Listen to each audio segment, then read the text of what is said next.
열왕기상 18장. 세월이 흘렀습니다. 가뭄이 든 지 3년째 되던 해에 여호와께서 엘리야에게 말씀하셨습니다.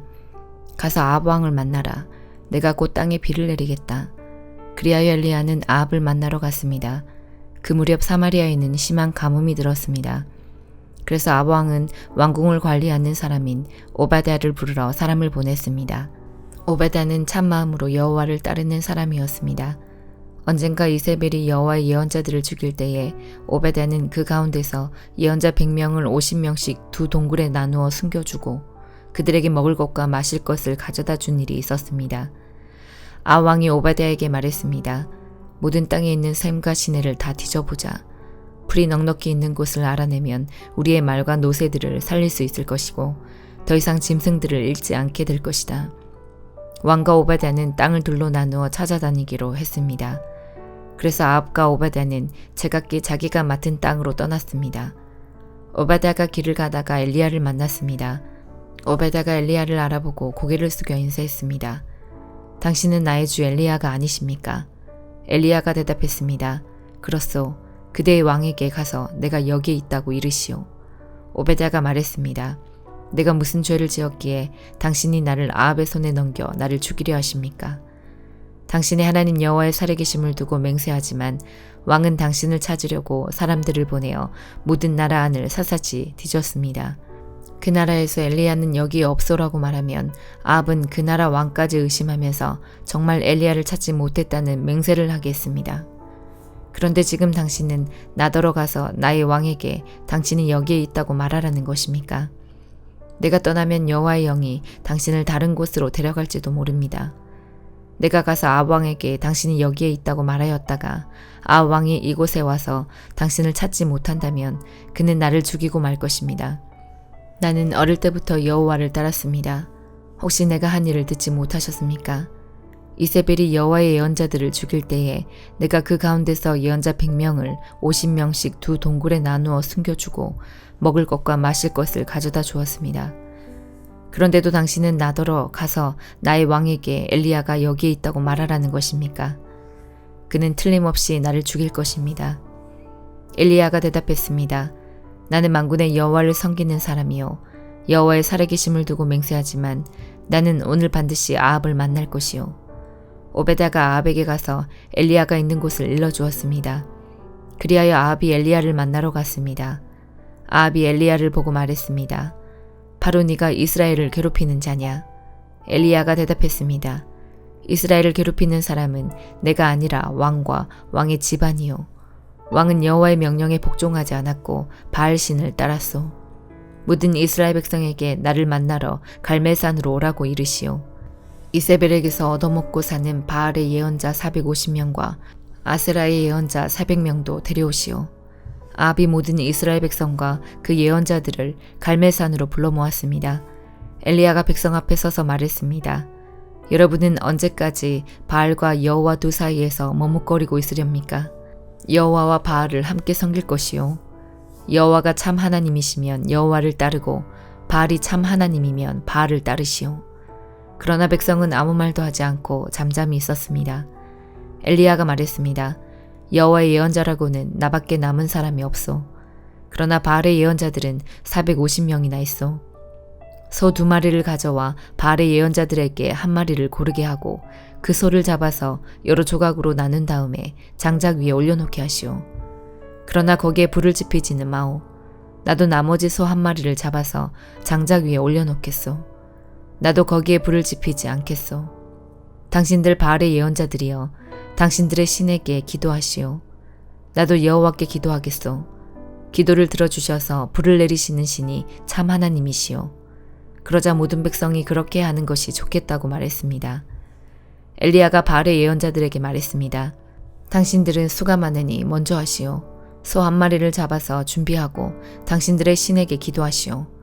그러나 불을 지피지는 마시오. 그리하여 그들은 소 1마리를 잡아다가 준비해 놓고 아침부터 한낮이 될 때까지 바알에게 기도했습니다. 그들은 바알이여 우리의 기도를 들어주십시오 라고 외쳤습니다. 그러나 아무런 소리도 들리지 않았으며 아무런 대답도 없었습니다. 그들은 자기들이 만든 제단 둘레를 돌며 춤을 추었습니다. 한낮이 되자 엘리야가 그들을 부추겼습니다. 더 크게 기도해 보시오. 바알이 정말로 신이라면 지금 생각에 빠져 있는지도 모르고 아니면 다른 일로 바쁘거나 어디 먼 길을 떠났는지도 모르지 않소. 어쩌면 자고 있는지도 모르겠소. 그렇다면 깨워야 하지 않겠소. 그들은 더 큰 소리로 기도했습니다. 그리고 칼과 창으로 자기 몸을 찔러서 피가 나게 했습니다. 그들은 그런 식으로 자기들의 신을 예배하기도 했습니다. 낮이 지나서 저녁 제사를 드릴 시간이 다 되도록 바알의 예언자들은 계속해서 미친 듯이 날뛰었습니다. 그러나 아무런 소리도 들리지 않았습니다. 아무런 대답도 없었고 어떤 움직임도 보이지 않았습니다. 엘리야가 모든 백성에게 말했습니다. 이제는 나에게로 오시오. 백성이 엘리야 곁으로 모여들자 엘리야는 무너진 여호와의 제단을 다시 쌓았습니다. 엘리야는 야곱의 아들들의 지파수에 따라 돌 12개를 준비했습니다. 야곱은 옛날에 여호와께서 네 이름을 이스라엘이라 하여라고 말씀했던 사람입니다. 엘리야는 그 돌들을 가지고 여호와를 위해 제단을 쌓았습니다. 그리고 나서 제단 둘레에 곡식 종자를 2세아 정도 담을 수 있는 작은 도랑을 팠습니다. 엘리야는 제단 위에 장작을 놓고 소를 잡아서 여러 조각으로 나눈 다음에 장작 위에 올려놓았습니다. 그런 다음 항아리 4개에 물을 가득 채워서 제물과 장작 위에 부으시오 라고 말했습니다. 엘리야가 한 번 더 부으시오 라고 말하자 사람들이 그대로 했습니다. 엘리야가 또 말했습니다. 한 번 더 부으시오. 사람들이 3번째로 물을 부었습니다. 그리하여 물이 제단 위로 넘쳐 흘러 도랑을 가득 채웠습니다. 저녁 제사를 드릴 때가 되자 예언자 엘리야가 제단 앞으로 나아가 기도했습니다.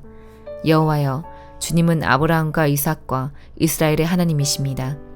주님이 이스라엘의 하나님이심을 증명해 주십시오. 그리고 제가 주님의 종이라는 것과 주께서 저에게 명령하여 이 모든 일을 하게 하셨음을 이 백성에게 보여주십시오.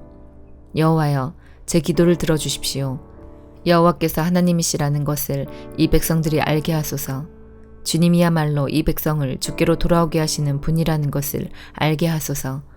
여호와의 불이 하늘에서 떨어져 제물과 장작과 제단 둘레의 돌과 흙을 태우고 도랑에 물을 말렸습니다. 모든 백성이 그 모습을 보고 땅에 엎드려 외쳤습니다. 여호와 그는 하나님이시다. 여호와 그는 하나님이시다. 엘리야가 말했습니다. 바알의 예언자들을 붙잡으시오. 한 사람도 도망가지 못하게 하시오. 백성이 예언자들을 다 붙잡자 엘리야가 그들을 기손 시냇가로 끌고 가서 다 죽였습니다. 엘리야가 아합에게 말했습니다. 이제 올라가서 먹고 마시십시오. 곧 큰 비가 내릴 것이요. 아합이 돌아가서 먹고 마셨습니다. 엘리야는 갈멜산 꼭대기로 올라가서 몸을 굽혀 머리를 무릎 사이에 파묻었습니다. 엘리야가 자기 종에게 말했습니다. 가서 바다 쪽을 살펴보아라. 종이 가서 살펴본 후 말했습니다. 아무것도 안 보입니다. 엘리야가 다시 가서 살펴보라고 말했습니다. 그가 가서 살펴보는 일이 7번이나 되풀이 되었습니다. 7번째가 되자 종이 말했습니다. 사람 손바닥만한 작은 구름이 바다에서 올라오고 있습니다. 엘리야가 종에게 말했습니다. 가서 아합에게 비가 와서 길이 막히기 전에 마차를 준비해서 당장 집으로 돌아가라고 전하여라. 얼마 지나지 않아서 검은 구름이 하늘을 덮었습니다. 그리고 바람이 불더니 큰 비가 내리기 시작했습니다. 아합은 자기 마차를 타고 이스라엘로 돌아갔습니다. 여호와께서 엘리야에게 큰 능력을 주셔서 엘리야는 허리를 동여매고 아합 왕보다 앞서서 이스라엘로 달려갔습니다. 데살로니가전서 1장. 바울과 실로아노와 디모데는 하나님 아버지와 주 예수 그리스도의 교회인 데살로니가 교회에 편지합니다. 하나님의 은혜와 평안이 여러분에게 있기를 빕니다. 우리는 기도할 때마다 여러분을 기억하며 하나님께 감사드리고 있습니다. 여러분이 믿음으로 행한 일들과 사랑으로 행한 수고와 우리 주 예수 그리스도 안에서 굳건히 소망을 지켜가는 모습을 보며 늘 하나님께 감사하고 있습니다. 형제 여러분, 우리는 하나님께서 여러분을 사랑하셔서 그분의 백성으로 삼으신 것을 알고 있습니다. 우리는 복음을 말로만 전하지 않고 하나님의 능력과 성령과 큰 믿음 가운데서 전했습니다. 여러분과 함께 있을 때 우리의 생활이 어땠는지 여러분이 아실 것입니다. 그것은 여러분을 위해 그렇게 한 것입니다. 여러분도 이제 우리처럼 주님을 본받는 자가 되었습니다. 고난을 받는 중에도 성령이 주는 기쁨을 통해 주님의 말씀을 놓치지 않았기 때문에 여러분은 마케도니아와 아가야 지역에 사는 성도들에게 모범이 되고 있습니다. 여러분을 통해 주님의 말씀이 마케도니아와 아가야 온 지방으로 퍼졌고 여러분의 믿음도 그 모든 지역에 퍼졌습니다. 그러므로 하나님을 섬기는 여러분의 믿음에 관해서는 더 이상 할 말이 없습니다. 우리가 여러분을 방문했을 때 여러분이 우리에게 잘 대해준 것과 섬기던 우상을 버리고 살아계신 하나님을 믿게 된 것에 대해서 그 사람들이 우리에게 잘 말해주고 있습니다. 또한 그들은 여러분이 하나님의 아들이 다시 오시기를 고대하고 있다고 말해주었습니다. 그렇습니다. 하나님께서는 그 아들을 다시 살리셨고 그 아들 예수님은 하나님의 노여운 심판에서 우리를 구해주실 것입니다. 그분은 반드시 다시 오십니다. 에스겔 48장. 지파들의 이름은 다음과 같다. 단의 몫은 북쪽 경계선에서 시작하여 헤들론 길을 따라 하맛 어기를 지나 다마스커스 북쪽 경계에 있는 하살 에논까지 곧 하맛의 경계까지 이르는 동쪽에서부터 서쪽까지의 땅이다. 아살의 몫은 단지파를 경계선으로 해서 동쪽에서 서쪽까지이다. 납달리의 몫은 아셀 지파를 경계선으로 해서 동쪽에서 서쪽까지이다. 므낫세의 몫은 납달리 지파를 경계선으로 해서 동쪽에서 서쪽까지이다. 에브라임의 몫은 므낫세 지파를 경계선으로 해서 동쪽에서 서쪽까지이다. 르우벤의 몫은 에브라임 지파를 경계선으로 해서 동쪽에서 서쪽까지이다. 유다의 몫은 르우벤 지파를 경계선으로 해서 동쪽에서 서쪽까지이다. 너희는 유다 지파를 경계선으로 해서 동쪽에서 서쪽까지의 몫을 거룩한 지역으로 지정하여 특별한 예물로 바쳐야 한다. 그 너비는 12.5km이고 동쪽에서 서쪽까지의 길이는 다른 지파들의 몫과 똑같고 이 지역 한가운데에는 성전을 세워야 한다. 너희가 나 여호와께 바쳐야 할 특별한 땅은 길이가 12.5km이고 너비가 5km이다. 이 땅은 제사장들을 위해 마련한 거룩한 몫이 될 것이다. 북쪽으로는 길이가 12.5km, 서쪽으로는 너비가 5km, 동쪽으로도 너비가 5km, 남쪽으로는 길이가 12.5km이다. 그리고 그 한가운데에 여호와의 성전이 있어야 할 것이다. 이 땅은 거룩하게 구별된 제사장들인 사독의 자손들을 위한 몫이다. 이스라엘 백성이 나를 저버렸을 때에 그들과 함께 나를 저버린 레위 사람들과는 달리 사독 자손들은 나를 저버리지 않았기 때문이다. 그러므로 이 땅 가운데서 특별히 구별된 몫은 그들에게 특별한 선물로 가장 거룩한 몫이 될 것이며 레위 지파의 땅과 경계선을 맞댈 것이다. 제사장들의 땅 경계선을 따라서 레위 사람들에게도 땅을 주어야 할 것이다. 그 길이는 12.5km이고 너비는 5km이다. 전체의 길이는 12.5km이고 전체의 너비는 5km이다. 레위 사람은 이 땅을 팔아서도 안 되고 바꾸어서도 안 된다. 이 땅은 가장 좋은 땅이기 때문에 다른 사람들에게 넘겨서도 안 된다. 이 땅은 여호와께 거룩하게 구별된 땅이기 때문이다. 나머지 땅, 곧 너비가 2.5km가량이요 길이가 12.5km인 땅은 그 성의 일반적인 용도로 사용할 것이며 주로 집을 짓거나 목초지로 사용하게 될 것이다. 그리고 성은 땅 한가운데 있어야 한다. 성의 크기는 다음과 같다. 북쪽의 길이는 2.25km가량, 남쪽의 길이도 2.25km가량, 동쪽의 길이도 2.25km가량, 서쪽의 길이도 2.25km가량이다. 목초지로 쓸 땅은 북쪽으로 125m가량, 남쪽으로도 125m가량, 동쪽으로도 125m가량, 서쪽으로도 125m가량이다. 거룩하게 구별한 땅과 붙어있는 나머지 땅은 동쪽으로 5km이고 서쪽으로도 5km이며 이 땅에서 생산되는 것들은 성에서 일하는 사람들의 양식으로 주어져야 한다. 그리고 성에 사는 사람들로서 이 땅을 일구는 사람들은 이스라엘의 모든 지파로부터 온 사람들이어야 한다. 이 전체 지역은 사방이 12.5km 되는 정사각형이다.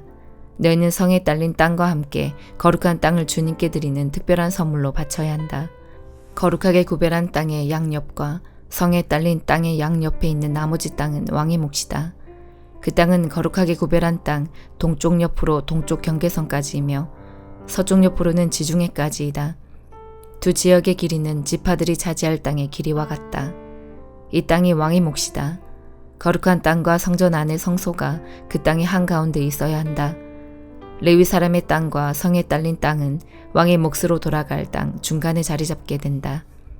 왕에게 속한 땅은 유다의 경계선과 베냐민의 경계선 사이에 있게 될 것이다. 나머지 지파들이 받을 땅은 다음과 같다. 베냐민의 몫은 동쪽에서부터 서쪽으로 지중해까지이다. 시므온의 몫은 베냐민 지파를 경계선으로 해서 동쪽에서 서쪽까지이다. 이사갈의 몫은 시몬 지파를 경계선으로 해서 동쪽에서 서쪽까지이다. 스불론의 몫은 이사갈 지파를 경계선으로 해서 동쪽에서 서쪽까지이다. 갓의 몫은 스불론 지파를 경계선으로 해서 동쪽에서 서쪽까지이다. 갓의 남쪽 경계선은 동쪽으로 사해 부근의 다말에서부터 무리바 가데스 셈까지 이르고 또 거기에서부터 이집트 시내들을 따라 지중해까지이다. 이것이 너희가 제비를 뽑아 이스라엘 지파들 사이에 나누어야 할 땅이다. 이 땅들이 그 지파들의 몫이다. 나 주 여호와의 말이다. 성의 문은 다음과 같다. 북쪽 성벽의 길이는 2.5km가량이다. 북쪽의 문은 모두 3개가 있는데 그 이름은 르우벤문, 유다문, 레위문이다. 성문의 이름은 이스라엘 지파의 이름에서 따온 것이다. 동쪽 성벽의 길이는 2.5km가량이다. 동쪽의 문은 모두 3개가 있는데 그 이름은 요셉문, 베냐민문, 단문이다. 남쪽 성벽의 길이는 2.5km가량이다. 남쪽의 문은 모두 3개가 있는데 그 이름은 시므온문, 이사갈문, 스불론문이다. 서쪽 성벽의 길이도 2.5km가량이다. 서쪽의 문도 모두 3개가 있는데 그 이름은 간문, 아셀문, 납달리문이다. 이렇게 성의 둘레는 9km가량이다. 그때부터 이 성의 이름은 여호와께서 거기에 계시다라는 뜻의 여호와 삼마가 될 것이다. 시편 104편. 내 영혼아 여호와를 찬양하여라. 여호와 나의 하나님 주는 참으로 위대하십니다. 찬란한 위엄의 옷을 입으셨습니다. 빛을 겉옷 삼아 두르시고 하늘을 천막처럼 펼치시고 물 위에 궁궐을 지으시며 구름들을 주의 병고로 삼으시고 바람 날개를 타고 다니십니다. 바람을 심부름꾼으로 삼으시고 불꽃을 주의 종으로 사용하십시오. 주께서 굳건한 기초 위에 땅을 세우셨으므로 결코 흔들리지 않을 것입니다. 옷을 입히듯이 깊은 물로 땅을 입히시니 물이 산들을 덮었습니다. 그러나 주께서 꾸짖으시니 물들이 물러갔습니다. 주의 천둥 소리 같은 목소리에 물들이 도망쳤습니다. 물들이 산들을 넘어 물러가 계곡으로 내려갔습니다. 주께서 정해주신 곳으로 되돌아간 것입니다. 주께서 바닷물의 경계선을 정하사 물이 넘치지 못하게 하시고 다시는 땅을 덮지 못하게 하셨습니다. 주께서 샘물을 터뜨리시어 계곡으로 흐르게 하시니 산과 산 사이로 흘러내립니다. 들짐승들이 샘에 와서 물을 마시며 들나귀들도 목을 축입니다. 하늘의 새들이 물가에 깃들고 나뭇가지에 앉아 노래합니다. 주께서 하늘의 궁궐에서 산들 위에 물을 주시니 온 땅이 주가 주신 열매로 가득합니다. 가축을 위해 풀을 자라게 하시고 사람이 농사를 지어 먹을 수 있도록 땅에서 곡식이 자라게 하셨습니다. 사람의 마음을 즐겁게 하는 포도주와 얼굴에 윤기를 내는 기름과 힘을 돋워주는 양식을 주셨습니다. 여호와의 나무들과 주가 심으신 레바논의 백향목들이 물을 흡족히 마십니다. 새들이 그곳에 둥지를 틀고 황새가 전나무에 집을 지었습니다. 높은 산에는 산양들이 살고 바위 틈에는 오소리들이 숨어 삽니다. 달은 계절을 알려주고 해는 그 지는 시각을 알려줍니다. 주께서 어두움을 드리워 밤이 되게 하셨으니 들짐승들이 어슬렁거리기 시작합니다. 사자들은 먹이를 찾아 으르렁거리고 하나님께 먹이를 달라고 부르짖습니다. 그러다가 해가 뜨면 슬그머니 물러나 동굴로 돌아가 잠자리에 눕습니다. 한편 사람들은 그때 일어나 일하러 갑니다. 그리고 저물도록 수고합니다. 여호와여, 주께서 하신 일이 얼마나 많은지요. 주는 지혜로 이 모든 것들을 만드셨습니다. 이 땅에 주가 지으신 것들로 가득 차 있습니다. 바다를 보니 얼마나 크고 넓은지요. 그 속에 크고 작은 생물들이 셀 수 없이 많습니다. 바다 위로 배들이 이리저리 오갑니다. 주가 만드신 악어가 그 속에서 놉니다. 이 모든 것들이 주께서 때를 따라 먹이를 주시기를 기다립니다. 주께서 먹이를 주실 때에 그들이 모두 모여듭니다. 주께서 손을 벌리시고 좋은 것을 주시면 그들이 풍족하게 먹고 배부르게 됩니다. 그러나 주께서 얼굴을 돌리시면 그들은 두려워 떱니다. 주께서 그들의 호흡을 끊으시면 그들은 죽어 흙으로 돌아갑니다. 그러나 주께서 입김을 불어넣으시면 그들은 다시 창조됩니다. 주는 이 땅을 새롭게 만드십니다. 여호와의 영광이 영원하소서. 여호와께서 지으신 것들로 즐거워하소서. 주가 땅을 보시자 땅이 흔들립니다. 산들을 만지시자 산들이 연기를 뿜어냅니다. 내가 평생토록 여호와를 찬송하며 사는 동안 나의 하나님을 찬양할 것입니다. 주를 생각하는 나의 마음을 주께서 어여삐 보소서. 내가 여호와 때문에 즐거워합니다. 그러나 이 땅에서 죄인들이 사라지고 악한 자들이 더 이상 없기를 바랍니다. 내 영혼아 여호와를 찬양하여라. 여호와를 찬양하여라.